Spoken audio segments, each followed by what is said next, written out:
There is a whole world of possibilities. Everything is possible. We need to look at our expressions. When we express ourselves, is it in harmony with the required context or in disharmony with the required context? So I need to be aware of my expression. What is the trigger for my expression? I'm expressing through words, through gestures, through facial gestures, through body language.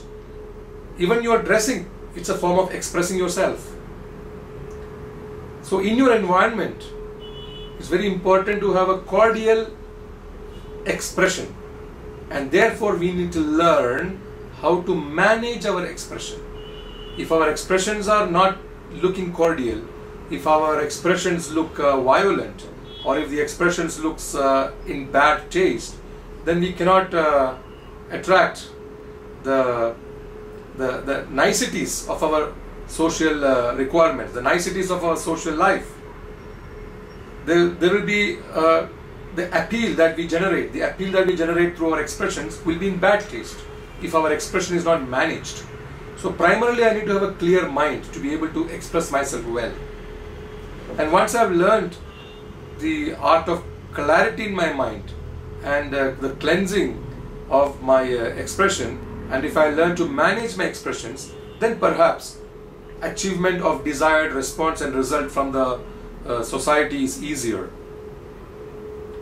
Then the entire big world of possibilities can open up if I start to learn to manage my expressions.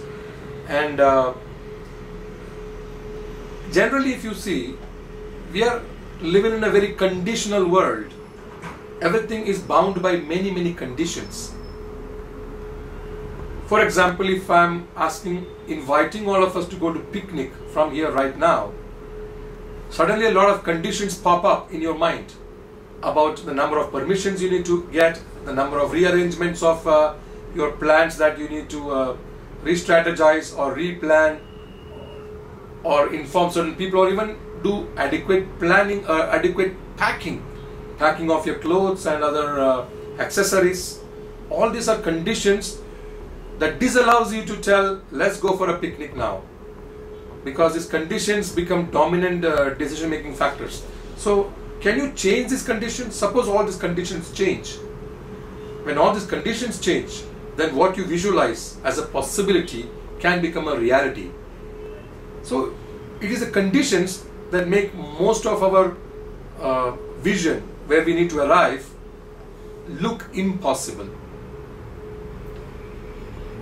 When the whole dimension of possibilities open up, it's a huge world. It's a huge world we have not explored yet. It's a world, perhaps currently, it looks full of uncertainties. But then in reality, our world is uncertain. Most of the things are uncertain to us. When we see the uncertainties, then many of us give half-hearted expressions.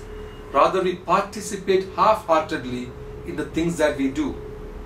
The reason of our half-hearted participation most of the time is because we are not certain of the result. Rather, when a certainty is in the assumption and the action is linked to a result and the result is linked to an assumption of certainty, then we start giving our wholehearted participation. For example, if there is a possibility of winning a match, then we tend to play wholeheartedly. But if we start assuming that there is a possibility of losing is more than the possibility of winning, then perhaps our approach and our participation is half-hearted. That's because that we are not used to giving our wholehearted work in a world of uncertainty. So repeatedly, if I have the confidence and the courage to give wholehearted participation in spite of a great uncertainty of the result looming in front of me, then many possibilities open. And to be able to subscribe to this new world of possibilities, I need to change the conditions that I am currently a victim of, or currently my paradigm is within a framework of too many conditions that makes everything almost impossible to me. And just before that is for me to start learning to manage my expressions through awareness, to relate to the trigger, the drive whether it's my expression out of a base of irritation, annoyance, agitation, or is my expression out of creativity, intuition, innovation. So being aware of this drive behind the expression, I manage my expressions to make my expression more harmonious to the desired context and the current scenario, to make it harmonious. And two, I start relating to the conditions that I'm bound by, and then opt to change the conditions, that what I visualize for myself in the future become a huge world of possibility.